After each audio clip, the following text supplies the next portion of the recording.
mistresses might be in for a rude shock if a bill by Homa Bay Town Member of Parliament Peter Kaluma is passed by Parliament. According to Kaluma, the Law of Succession Amendment Bill 2019 seeks to have only spouses get inheritance when one of them dies. Further, the bill seeks that a man should inherit his wife's properties as a dependent without having to prove the wife was maintaining him. Whenever a husband dies, and not just a husband, but a husband of means, it has become almost a norm in our society for secret families and lovers to appear in funerals and claim their right to inherit the wealth of the deceased. The new norm is often considered as a way of mistresses conniving to have a share of the inheritance. But this is about to change if a bill by Homa Bay Town Member of Parliament will pass.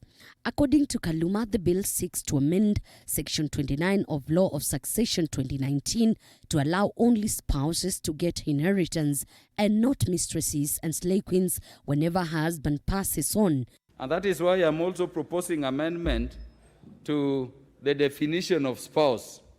And Madam Speaker, what I've proposed there, before I say much about the motivation, is that a spouse shall mean husband or a wife or wives as recognized under the Marriage Act. Madam Speaker, we passed the new Marriage Act in the last Parliament, and essentially we have not brought the Law of Succession Act to be attuned to it. The bill raising debate on social media, with some wondering if the bill is designed to benefit members of Parliament and few in society, considering the past instances following the deaths of MPs. While your wife, the widowed, is mourning you and burying you, the person who is not qualified at all, in fact, possibly a girlfriend who was infringing on your family, is busy petitioning in another court, elsewhere. And a person who was hiding with you away from your family now petitions. And then because of the current broad definitions of wife under the Act, which I'm replacing with spouse, they get entitled and they disinherit the family. This is something that will be cleansed. These claims most cropping up during the burials of honorables and other men of means in the society. Recent cases where secret families cropped up in funerals include former Kibra Member of Parliament Ken Okoth, the late Matungu MP Justice Murunga, former Cabinet Secretary Mzee Simeon Nyechai, just to mention a few.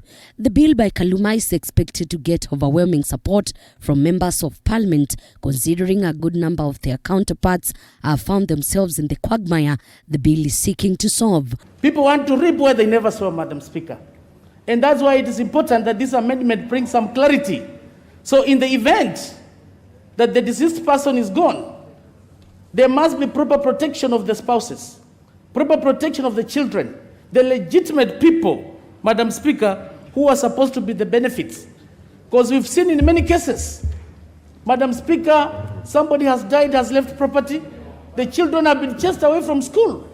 Just because the matter is in court, it has delayed. Further, the bill by Kaluma seeks to amend Clause 29C of the succession law to have husbands get inheritance in the event their wives die without having to prove any maintenance by their wives. What we seek to achieve.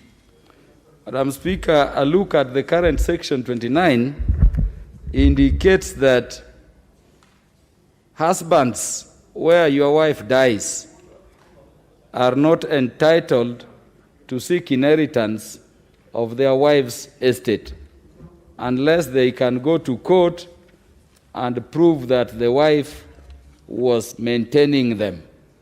But what do Kenyans think of Kaluma Amendment Bill and mistresses riddle? Kama ni watoto ni wake, kama si wa kuwekelewa, inafaa wale watoto waweze kupatiwa haki yako. Kama mtu amejitokeza ni vizuri, lazima apatiwe haki yake. So an example, kama mimi ni side chick, lazima watoto wangu wajulikane na lazima watoto waweze kumiliki mali. So kujitokezea si mbaya kwa sababu wengine wao kwagi wanajua kama this guy is married or the mtu ako na familia, anakuja tu hivyo anafikiria she's the only one, and then after sometimes anakuja kujua kumbe tuko wengi. So I think they have the right to demand for the property. Elizabeth Mutuku, TV 47 Nairobi.